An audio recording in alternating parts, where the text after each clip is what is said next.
السلام عليكم ورحمة الله وبركاته. أهلا بكم يا حبايبي في قناة اخترنا لك مع نودي. النهاردة إن شاء الله هنعمل مع بعض البطاطس المشوية أو البطاطا. في الدول العربية بيقولوا عليها البطاطا المشوية في الفرن بتتبيلة مميزة وخطيرة وطعمها أخطر. بصوا، ده صوص خاص بالبطاطس حطيته كده. هي تعتبر من المقبلات اللي بتتاكل جنب المشويات، جنب الكفتة المشوية، جنب الفراخ المشوية، وصحية على فكرة لأن هي بتتشوى في الفرن ونسبة الزيت فيها بتبقى قليلة. نشوف مع بعض خطواتها ونشوف مقاديرها. بس قبل ما تشوفي معايا الفيديو ما تنسيش تحطي لي اللايك الجميل، الايد اللي عامله اللي رافع صبعه لفوق ده هو ده اللايك والله. وتحطي لي تعليق جميل منك، التعليقات بتشجع يا جماعه اصحاب القنوات وبيخليهم يستمروا. التعليق والله ما فيه اي حاجه، ده هتكتبيه كده بس بيشجع. تنسوش اللايك والاشتراك وتفعيل الجرس علشان اي حاجه جديده انزلها توصل لكم باذن الله. النهارده معايا ده حوالي كيلو بطاطس، ومعايا هنا توم انا عاملاه في الكبه مفروم جامد. هي بتتعملش بالثوم ده، هي بتتعمل بالثوم البودر والبصل البودر، بس انا بحبها بالثوم ده، بس هي اساسا بالثوم البودر. ومعايا بابريكا، ومعايا كزبره ناعمه، ومعايا كمون، ومعايا فلفل اسمر ناعم، ومعايا رشه ملح، ومعايا زعتر. دي البهارات اللي انا هستخدمها. اول حاجه هعملها البطاطس الكيلو ده مغسول، انا بحب اعملها بقشرها، وفي ناس بتحب تقشرها على حسب ما انت بتحبي، بس بقشرها بتحافظ ان هي ما تتحرقش منك وبتدي طعم حلو قوي. هنا بعمل ايه؟ بقطع البطاطسايه نصين وبعد كده بقطعها صوابع. بصي يعني، ولا تخليها رفيعه قوي عشان ما تتحرقش منك، ولا تخليها سميكه عشان ما تستويش، يعني خليكي وسط اهو.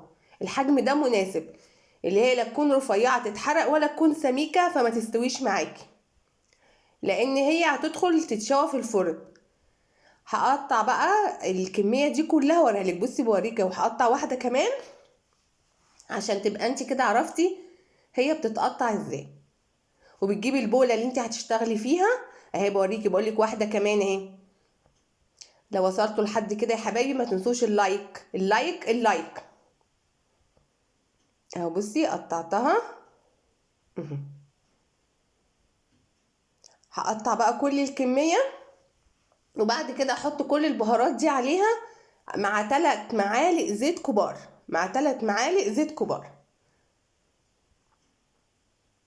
اهو. هقطع بقى انا اهو، الكميه كلها خلصت. بعد كده احط البهارات بتاعتي: فلفل اسمر ناعم، ملح، بابريكا، كزبره ناعمه، كمون، زعتر اهو. كزبره ناعمه، كمون، زعتر، بابريكا. والمفروض بتحطي ايه بقى؟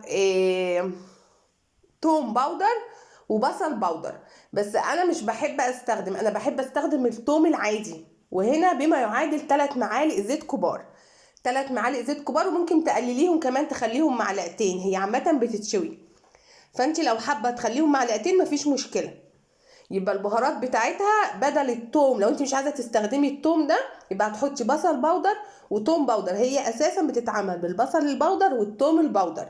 بس انا كنودي مش بحب، انا بحب التوم الفريش، بيديها طعم وريحه جنان بصراحه. لكن انت كوصفتها الاساسيه هتستخدمي توم باودر وبصل باودر. مش بتحبي زي نودي هتستخدمي التوم العادي، بس تكوني فرماه كويس جدا في الكب، يعني تخليه كده مفروم مش حبيبات. هتقلبي كله مع بعضه. واخر حاجه بقى انا بحب اضيفها معلقه معجون صلصه، يعني دي اختياريه، عايزه تحطيها تحطيها، مش عايزه تحطيها دي حاجه ترجعلك، بس انا بحب اضيف لها معلقه معجون صلصه.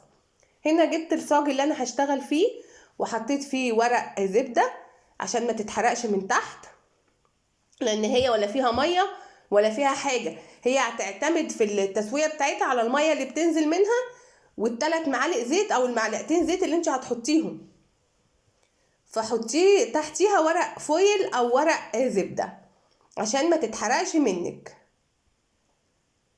او بتدخليها الاول في الرف اللي في النص، وبعد ما بتخلص تستوي من تحت بتروحي قافله وفاتحه الشوايه عليها من فوق، ولو الفرن بتاعك بيشتغل فوق وتحت يبقى تمام. اهي بقى هوريها لك بعد ما تطلع من الفرن. وهنا بعد ما طلعت من الفرن بصوا بقى، لو صوت الفيديو الاساسي شغال هسمعك القرمشه بتاعتها، بس انا فاصله صوت الفيديو الاساسي. بصوا حطيت من فوقها كزبره خضراء، يعني الذواق ده ليكي. وده صوص خاص بالبطاطس، وتتحط بقى جنب فراخ مشويه، جنب كفته مشويه، جنب اي حاجه تعتبر من المقبلات. تنسوش يا حبايب قلبي اللايك للفيديو والاشتراك وتفعيل الجرس قناة اخترنا لك مع نودي، عشان اي حاجة جديدة انزلها يوصلك اشعار مني. تعملي كلمة اشتراك وبعد كده بتضغطي على الجرس وبتختاري كلمة الكل عشان اي حاجة جديدة انزلها توصل عندك باذن الله. وهنا حطيت صوص البطاطس في النص، وحطيت عليه كزبرة انا اسفة بقدونس، يعني انا رشيت عليها بقدونس اخضر من فوق. بصوا الطعامة، بصوا مستوية ومقرمشة، مش قادرة اقولك صوت القرمشة. انا لو عاملة صوت الفيديو كنت سمعتيه. بصي اهي، ولونها ذهبي وجميل. هما بيقدموها في المطاعم جنب المشويات، جنب الكفتة المشوية. وبالهنا والشفا يا حبايبي للي يجربها. بصوا اتكلم عن نفسها. متنسوش اللايك والاشتراك. سلام.